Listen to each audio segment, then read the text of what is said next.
Hello everyone student, अस्सलाम वालेकुम। आप तमाम स्टूडेंट के लिए इस साल होने वाले इम्तिहान के लिए बहुत ही इम्पोर्टेंट वीडियो है। वीडियो को मुकम्मल देखें, आपको एक ही वीडियो में ऑब्जेक्टिव मिल जाएंगे, सब्जेक्टिव मिल जाएंगे और साथ में जो क्वेश्चन बुक में बने हैं वो भी आपको मिल जाएंगे। आइए देखते हैं। यकीन नहीं हो तो अपना बुक को खोल लीजिएगा, पेज खोल लीजिएगा। पेज में आपको बिल्कुल चैप्टर वाइज क्वेश्चन मिलेंगे। आपको यह आपका चैप्टर नंबर 8 है। चैप्टर नंबर 8 की जब खोलेंगे आप पेज नंबर 66 तो आपको सवाल मिलेगा, आप बताइए के नाम से। उसके बाद मुख्तसर गुफ्तगू जितना आपको पढ़ाया जाएगा और साथ में आपका ऑब्जेक्टिव क्वेश्चन भी जितने इस चैप्टर में बन चुके हैं वो आपको बना कर दिया गया। हर चैप्टर के ही मामूल रहेगा, हर बार मैं आपको नहीं बताऊंगा। तमाम चैप्टर में ऐसे मिलेंगे। आप बताइए मुख्तसर गुफ्तगू एंड ऑब्जेक्टिव क्वेश्चन पूरे उस चैप्टर के निकाल करके। सवाल नंबर 1 में है कि जिलानी बानो की पैदाइश कब और कहाँ हुई। आप देख रहे हैं लिखा हुआ है। ऑब्जेक्टिव क्वेश्चन की टाइप पर है। ये आपके 2 नंबर के भी आते हैं और 3 नंबर के आते हैं। 14 जुलाई 1936 को बदायूं में पैदा हुई। ठीक है। सवाल नंबर 2 में है जिलानी बानो की एक अफसाना का नाम बताइए। बिल्कुल इंपॉर्टेंट क्वेश्चन, रात के मुसाफिर। नेक्स्ट देखते हैं, जिलानी बानो के 2 नावल का नाम बताइए। ईवान गजल और बारिश संग। बहुत ही इंपॉर्टेंट ये सवाल है। उसके बाद देखते हैं, प्रॉमिस अफसाने के 2 किरदारों का नाम बताइए। हमीद और जमशेद। हमीद और जमशेद। हमीद और जमशेद। ठीक है।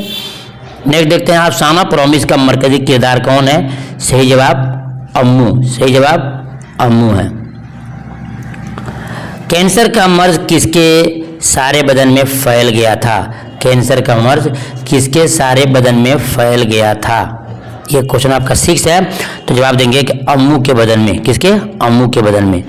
उसके बाद देखते हैं, सवाल नंबर आपका 7 होगा, ख्वाजा भी कौन थी। तो अम्मू की खादमा थी। कौन थी? अम्मू की खादमा यानी कि नौकरानी थी। ठीक है। अम्मू एक बूढ़ी माँ है, उन पर पूरा कहानी मुनहसर है। देखते हैं सवाल नंबर 8 में, ग्रेट मेम ने अपने 4 बेटों के साथ जिंदगी को एंजॉय करने का कोई प्रॉमिस नहीं किया या ये बात किसने कही। तो बेबी ने कही थी। बेबी ने कही थी। ठीक है। इसके जवाब क्या होगा? सवाल नंबर आपका ये 8 है। इससे होगा अम्मू की खादमा थी और उसके बाद बेबी ने कही थी। ठीक है।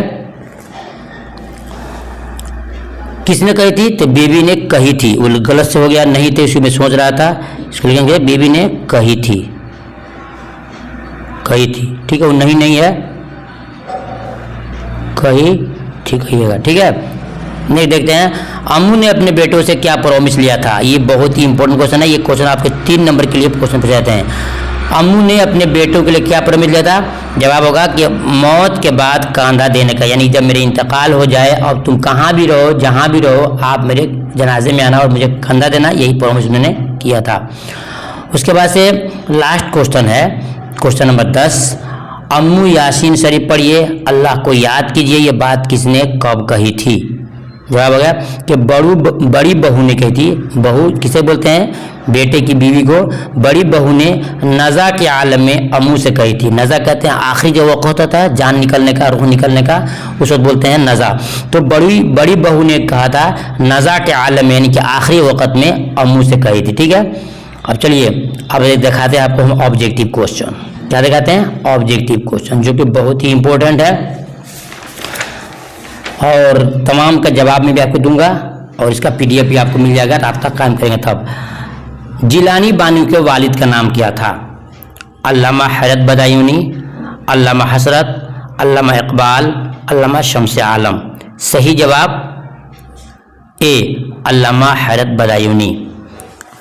सवाल नंबर 2 में है, जिलानी बानो की शादी किससे होती है। डॉक्टर असगर से, डॉक्टर अनवर मुअज़्ज़म से, डॉक्टर लुकमान से, डॉक्टर फिरदौस से। सही जवाब बी होगा, अनवर मुअज़्ज़म से। डॉक्टर अनवर मुअज़्ज़म से इनकी शादी होती है। देखते हैं नेक्स्ट क्वेश्चन में, जिलानी बानो की शादी कब हुई। 1959, 1960, 1958, 1948।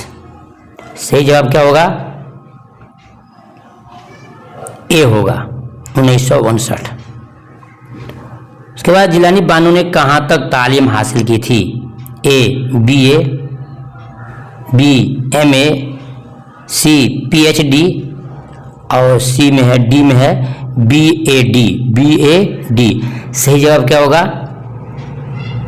B होगा, MA तक इनकी तालीम हुई थी। जी स्टूडेंट, नेक्स्ट देखते हैं कि जिलानी बानो की चंद किताबों के बारे में जानते हैं। उनकी चंद किताबों के बारे में जानते हैं। देखिए, रोशनी के मीनार, जो बहुत ही इंपॉर्टेंट क्वेश्चन है, जो मैंने आपको ऑब्जेक्टिव में दिखाया था। रोशनी के मीनार, ये एक किताब।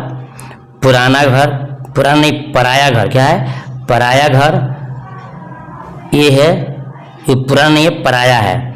रात के मुसाफिर 3, तिर्याक 4, रोज का किस्सा 5, ये कौन हंसा 6 और नई औरत, ये 7 उनकी किताबें हैं। इन किताबों में से किसी को भी देख करके आपसे पूछ सकता है कि ये किसकी किताब, आपको रट लेना होगा नोट्स के जरिए। उसके बाद सवाल नंबर 6 में आता है, जिलानी बानो के कितने भाई बहनें थी? जिलानी बानो के कितने भाई बहनें थी? तो आपको जवाब देना होगा, इसमें चुन करके यहाँ पर एक ऑप्शन डाल दिया जाएगा।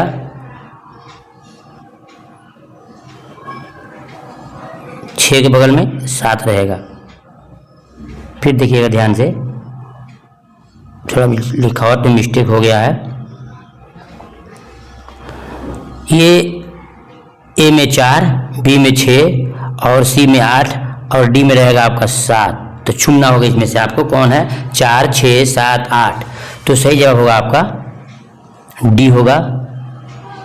इसको देखने के लिए अपनी बुक को खोल देंगे। जब बुक खोलेंगे तो बुक खोलने के बाद से आपका एक आएगा, ये पढ़िएगा, तो उसी में आप नीचे आएगा 1 2 3 4, चौथे लाइन में पेज नंबर 59 के ऊपर से चौथे लाइन में आएगा कि उनके वालिद ने अपने 7 बच्चों की परवरिश में खुसूसी दिलचस्पी ली। मतलब कि उनके 7 बच्चे थे, तो जिलानी बहन का क्या हो गई, 7 भाई बहन हो गए। ये जवाब बिल्कुल पर सही आपका है। उसके बाद देखते हैं सवाल नंबर आपका 7 में, जिलानी बानो किस सूबे में पैदा हुई थी? मध्य प्रदेश, उत्तर प्रदेश, बिहार, झारखंड। जिलानी बानो किस सूबे में पैदा हुई थी? तो सही जवाब होगा आपका बी होगा, उत्तर प्रदेश में। कहाँ? उत्तर प्रदेश में। अब देखते हैं उनकी नावल की नाम बताइए। कुछ नावल भी हैं, कुछ नावल्ट भी हैं।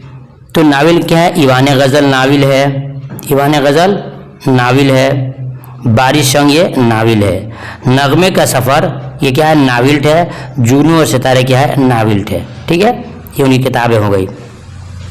अब आइए बुक खोलिए आप ना, देखिए मुख्तसर गुफ्तगू। आपके पास बुक है तो बुक से पढ़िए। जिस बच्चे के पास बुक नहीं है, मेरी वीडियो उसके लिए काफ़ी है, PDF उसके लिए काफ़ी है। कहीं भी जाने की जरूरत नहीं, बिल्कुल आपको बिल्कुल पूरी किताब पढ़ा रहा हूँ।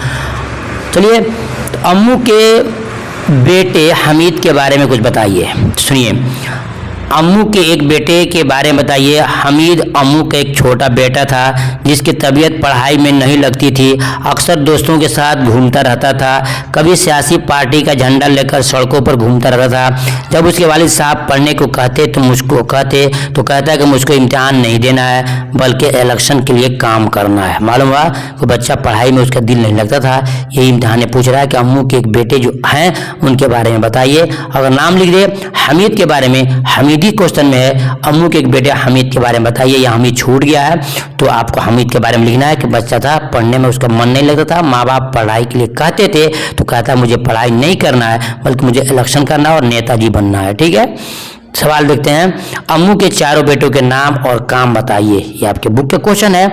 जवाब होगा नंबर 1, खुर्शीद शिकागो में डॉक्टर था। 2, रशीद अमेरिका में इंजीनियर था। जमशेद ये भी इंजीनियर था। हमीद घर पर हिंदुस्तान में था और इलेक्शन वाला काम, नेतागिरी वाला काम किया करता था। उसके बाद देखते हैं, अम्मू क्यों दुखी थी? अम्मू क्यों दुखी थी? ये आपका क्वेश्चन नंबर 3 है बुक का। तो अम्मू घर में बीमार पड़ी थी। सारे बदन में कैंसर फैल गया था। घर में अकेले पड़ी रहती थी। कोई पास नहीं रहता था। चारों लड़कों को अपनी सारी जागीर फरोख्त करके पढ़ाया। वह सब अपनी औलाद के साथ दूसरे मुल्कों में काम करते थे। इसी वजह से अम्मू दुखी रहती थी। ये तमाम चीज़ आपको मैं हर जब चैप्टर का खुलासा पढ़ाऊँगा, ये पूरे बुक खत्म होने के बाद से पूरी कहानी आपके आंखों के सामने झलक जाएगा इंशाल्लाह। इस तरह आपको साफ लफ्ज़ में पढ़ाऊंगा। और देखते हैं क्वेश्चन नंबर आपका 4 है, जो कि लास्ट क्वेश्चन है। अम्मू के बेटों ने उनकी मौत के वक्त साथ क्यों नहीं दिया? याद रखिएगा, अम्मू मर्ज की वजह से बिस्तर पर पड़ी हुई थी, उनके बदन में कैंसर फैल गया था, उनके तीनों लड़के जो बाहर मुल्क में रहते थे माँ का कांधा देने के लिए आए थे, लेकिन उनकी छुट्टी ख़त्म हो गई, माँ मरी नहीं क्योंकि मौत तो अल्लाह के इख्तियार में था।